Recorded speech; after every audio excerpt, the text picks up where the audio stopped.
Market की तस्वीर थोड़ी सी बिगड़ी हुई आज 118 अंकों के नुकसान पर निफ्टी ट्रेड कर रहा है। निफ्टी बैंक में 308 अंकों का दबाव कायम है, तो प्रेशर क्लियरली माउंट होता हुआ इस मार्केट में एक दो ट्रेड्स डिस्कस करते हैं और ये भी समझते हैं हमारे जानकारों से कि क्या वो इस समय कोई नया ट्रेड देंगे या नहीं।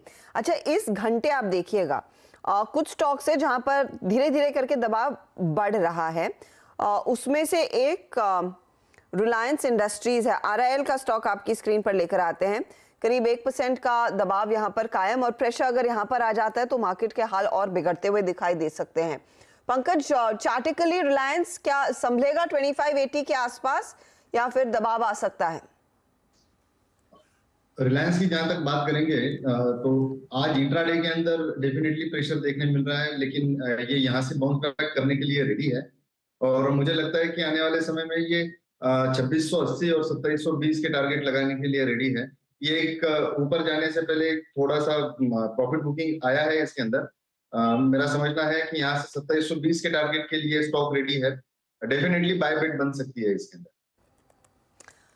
तो आप कह रहे खरीदा जा सकता है, थोड़ा सा संभलने की कोशिश करता हुआ वो काउंटर, या फिर संभाल सकता है मार्केट की चाल को। इस घंटे आप देखिएगा मारुति में पोजीशंस हल्की सी अनवाइंड हो रही है, सन फार्मा में पोजीशंस थोड़ी सी अनवाइंड होती हुई दिखाई दे रही हैं। लेट्स सी मार्केट क्या आपके लिए लेकर आता है। निफ्टी बैंक लेकिन एक क्लियर कट पेन पॉइंट साबित हो रहा है एट द मोमेंट। अच्छा, वेरी क्विकली विभोर, एक बार नजर डालिएगा ये टेक्नोलॉजी काउंटर्स पर। कल सेकेंड हाफ में भी टेक ने बाजार पर दबाव डाला था। इन्फी, विप्रो जैसे काउंटर्स, तस्वीर क्या कह रही है? आज मॉर्निंग में ही अच्छी खासी रिकवरी आई है। अगर आप टीसीएस देखें तो कहीं पर इसने एक 3175 के आसपास एक डबल बॉटम बनाने का पूरा ट्राई करा है। टीसीएस में मॉर्निंग में ही अच्छी खासी recovery I, plus again same goes for Infosys, same level पे ही डबल बॉटम 1490 के आसपास एक डबल बॉटम बनाने का पूरा इसने ट्राई किया है। तो यहाँ पर एक नो डाउट अनवाइंडिंग हुई है, बट उतना स्ट्रॉन्ग मोमेंटम नहीं आया कि एक लॉन्ग पोजीशन प्रॉपरली क्रिएट की जाए। मोमेंटम आप टीसीएस में देख तो रहे होंगे हल्का सा, लेकिन आप इन्फी, विप्रो देखिए, वहां पर हर टिक के साथ दरअसल दबाव ही बनता हुआ दिखाई दे रहा है। तो क्लियरली तेजी का ट्रेड नहीं बन रहा है। अच्छा, कुछ ऐड करना है आपको विभोर इस समय पोर्टफोलियो में? नॉट प्रोबेबली, क्योंकि मैं निफ्टी में ये जो साइडवेज हुआ है लास्ट 1 आवर से, ये जो कंसोलिडेशन फेज है, दैट टू जस्ट एक माइन्यूट रेंज।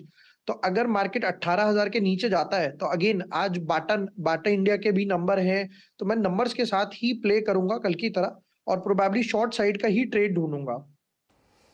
पंकज, आपका क्या प्लान है? थोड़ा वेट करना चाहूंगा, सेकंड हाफ में ही अगर कुछ ट्रेड समझ में आता है तो मैं डेफिनेटली दूंगा। मैं भी सेलिंग साइड ही प्रेफर कर रहा हूँ, और प्रेस्टीज के ऊपर फिलहाल ध्यान लग रहा है। लेट्स सी क्या होता है, देखना है। ब्रेकडाउन का वेट कर रहा हूँ बस।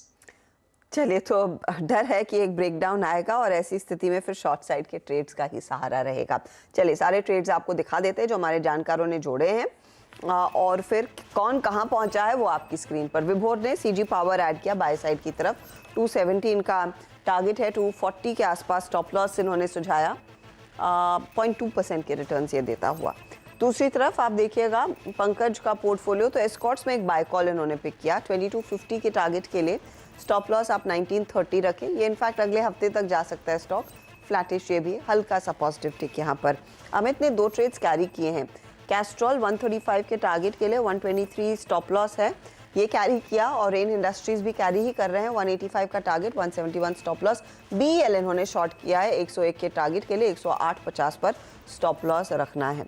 कैस्ट्रॉल ड्रैग कर रहा है, रेन इंडस्ट्रीज भी ड्रैग कर रहा है, रेन की तरफ से तो और भी दबाव आता हुआ।